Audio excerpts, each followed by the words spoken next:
Capítulo 15. No quarto do doente. Os que tratam dos doentes devem compreender a importância da cuidadosa atenção às leis da saúde. Em parte alguma tem mais importância a obediência a estas leis do que no quarto do enfermo. Em caso nenhum, a fidelidade às pequenas coisas, da parte dos assistentes, tem maiores consequências. Em casos de doença grave, a menor negligência, a mais ligeira falta de atenção às necessidades especiais ou perigos particulares do enfermo, toda manifestação de temor, agitação ou impaciência, até uma falta de simpatia, pode fazer pender o fiel da balança que oscile entre a vida e a morte e causar a descida à sepultura de um doente que, de outra forma, poderia ter se curado. A eficiência da enfermeira depende em grande parte de seu vigor físico. Quanto mais saudável, robusta, tanto mais estará apta a suportar a fadiga no tratamento do enfermo e a cumprir com bom êxito os seus deveres.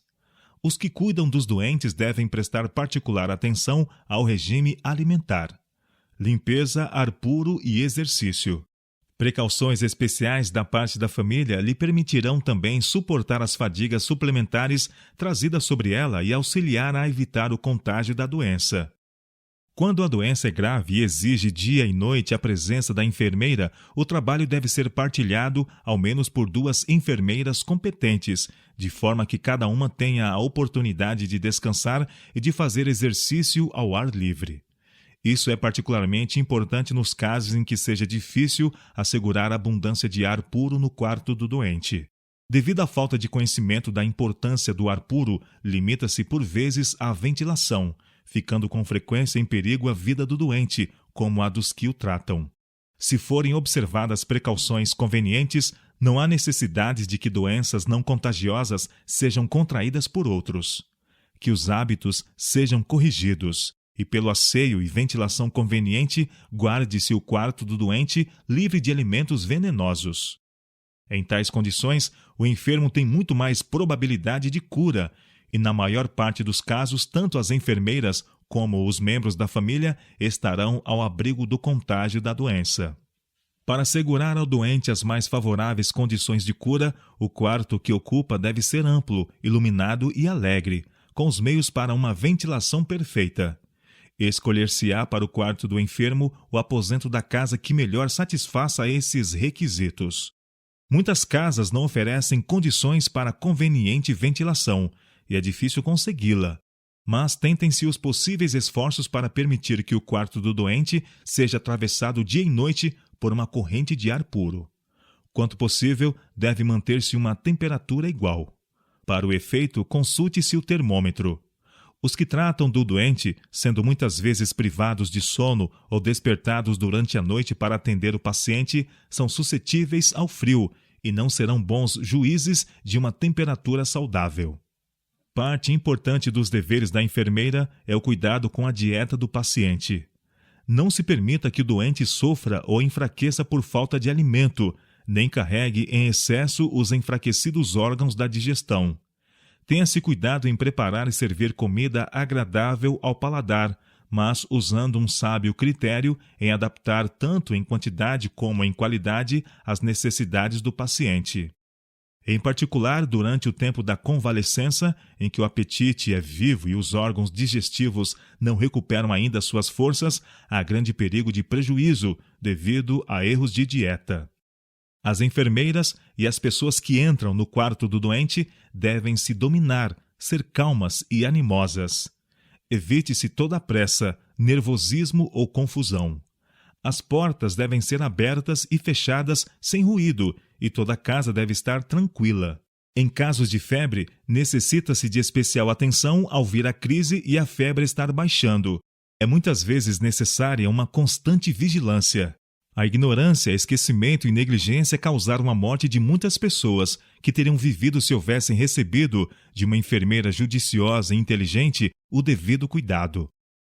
É uma bondade mal dirigida, uma falsa ideia de cortesia que leva a visitar muitos os enfermos. Os doentes que se encontram muito mal não devem receber visitas. A agitação que acompanha a recepção dos visitantes fadiga o enfermo numa ocasião em que tem a máxima necessidade de repouso e tranquilidade. Para o convalescente ou paciente que sofre de doença crônica, constitui por vezes um prazer e um benefício saber que é lembrado com afeto.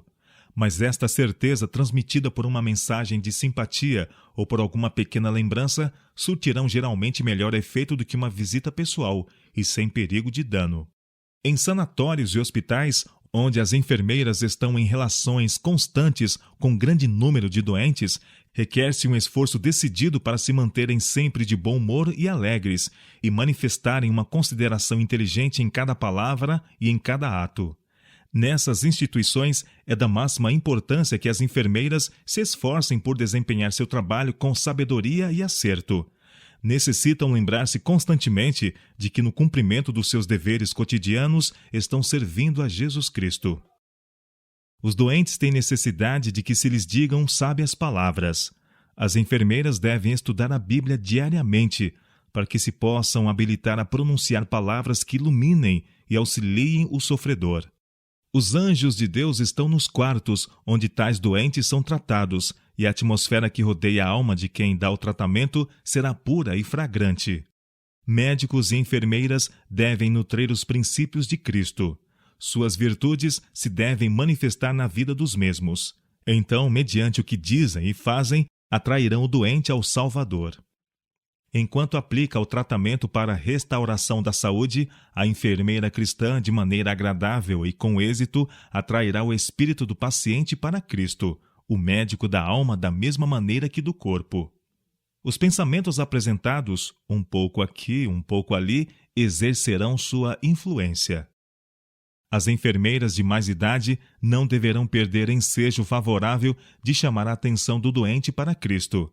Elas devem estar sempre preparadas para misturar a cura espiritual com a física.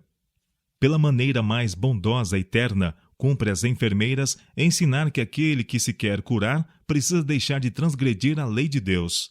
Necessita deixar de preferir uma vida de pecado. Deus não pode abençoar aquele que continua a trazer sobre si mesmo doença e sofrimento por uma voluntária violação das leis do céu. Mas Cristo, mediante o Espírito Santo, vem com poder que cura aos que deixam de fazer o mal e aprendem a praticar o bem. Os que não possuem nenhum amor para com Deus hão de agir continuamente contra os melhores interesses da alma e do corpo. Mas os que despertam para a importância de viver em obediência a Deus neste mundo mau de agora serão voluntários em se apartar de todo hábito errôneo. Reconhecimento e amor lhes encherá o coração. Sabem que Cristo é seu amigo. Em muitos casos, a compreensão de possuir um tal amigo significa para os sofredores mais em seu restabelecimento da doença do que o melhor tratamento que se lhe possa aplicar. Mas ambos os ramos de ministério são essenciais. Devem andar de mãos dadas.